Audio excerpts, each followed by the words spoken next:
से बचने के लिए कर्म के साथ में धर्म होना बहुत आवश्यक है। योगेश्वर कृष्ण होना और धनुर्धर पार्थ होना, यानी धनुर्धर माने कर्मवादी और योगेश्वर माने धर्म या कह लें भगवान। और जब दोनों इकट्ठे होंगे, धर्म कर्म में धर्म होगा तो उसका परिणाम क्या होगा? तत्र श्री लक्ष्मी मिलेगी, विजया विजय प्राप्त होगी, भूतिर भूति भुक्तियां संसार की वस्तुएं, ध्रुवा नीतिर मतिर मम, ये नीति है।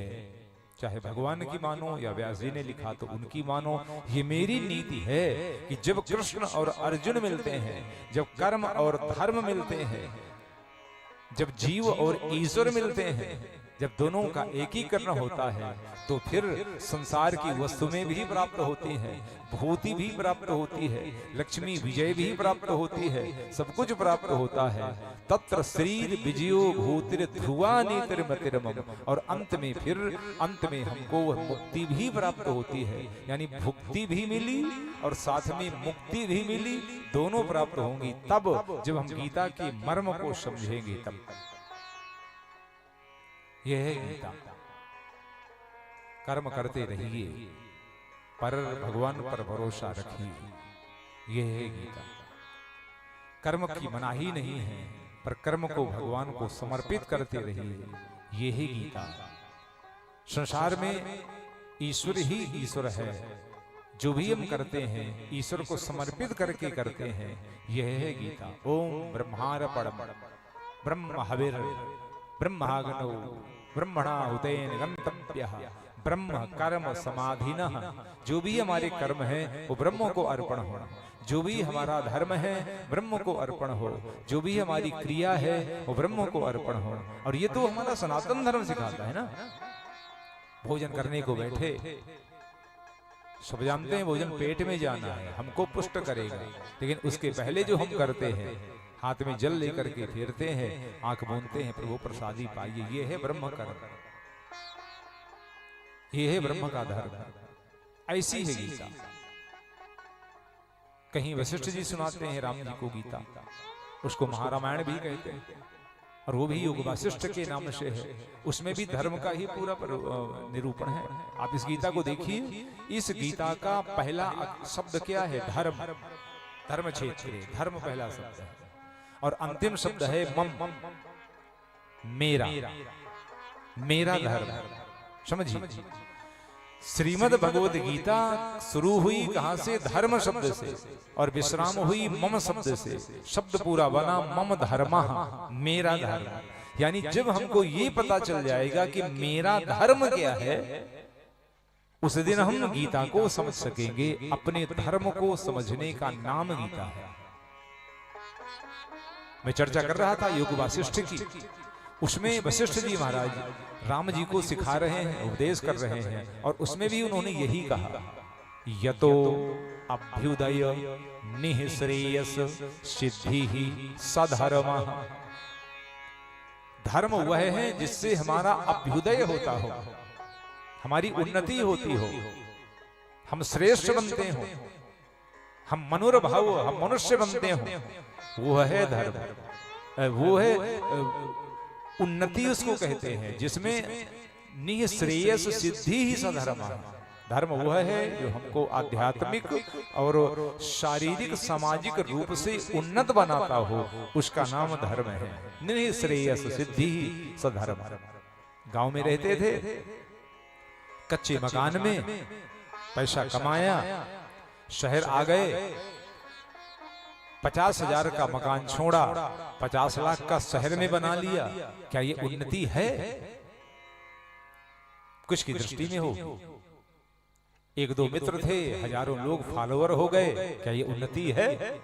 साइकिल में चलते थे, कार में चलने लगे, क्या ये उन्नति है?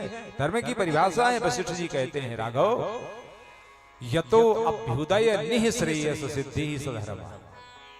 जिसमें हमारा निःश्रेयस सिद्ध होता हो, जिसमें हमारी आध्यात्मिक उन्नति होती हो, वह धर्म है।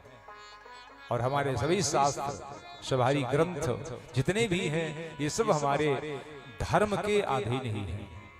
गीता भी धर्म से, धर्म मम धर्म गीता। अब इसको अक्षर में लेके जाइए।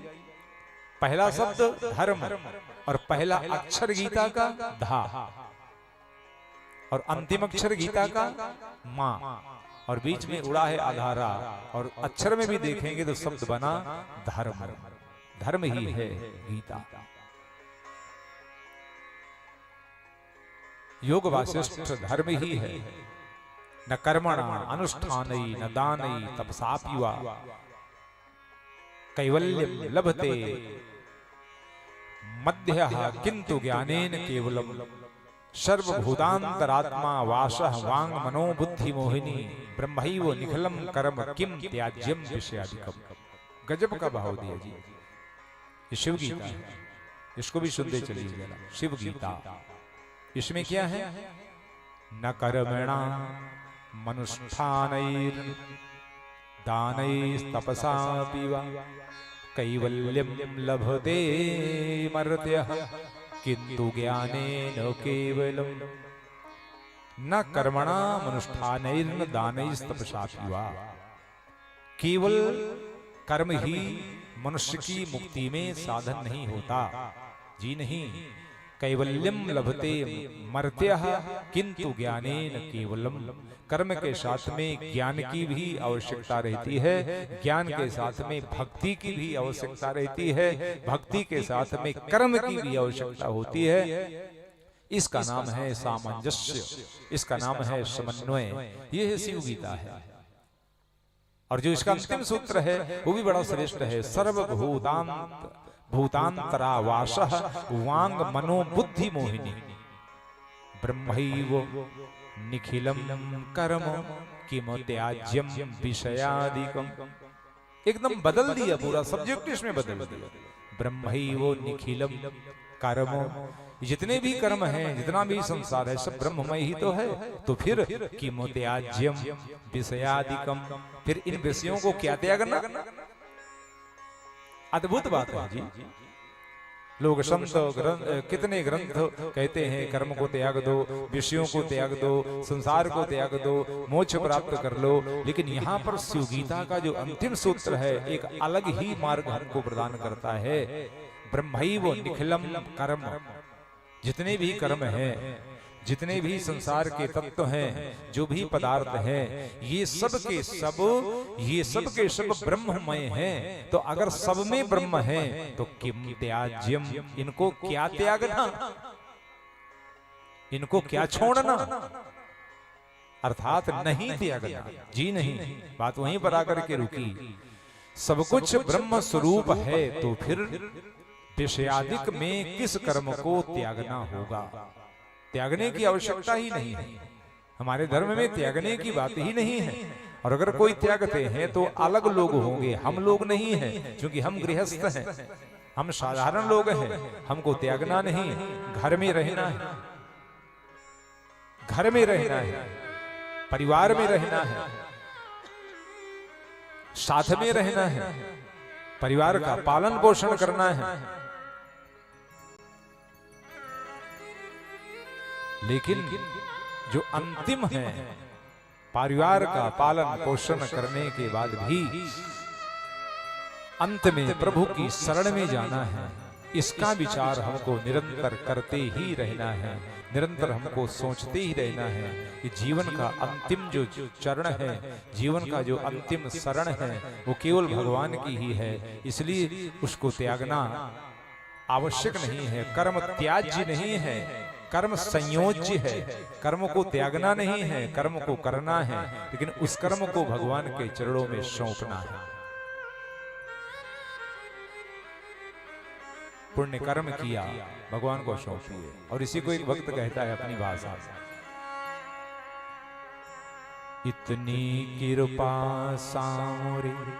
एक भक्त ने पूछा भगवान से, प्रभु कैसे होगी कृपा, मैं क्या मांगू आपसे। भगवान ने कहा कुछ भी मांगो। कर्मवादी हो, बोले हाँ हूं। तो बोले ठीक है, कर्म करो, भक्ति करो, बिल्कुल ठीक है, पुरुषार्थ तो ठीक है, लेकिन आपकी कृपा का क्या होगा। भगवान ने कहा कृपा वो तो मिलेगी।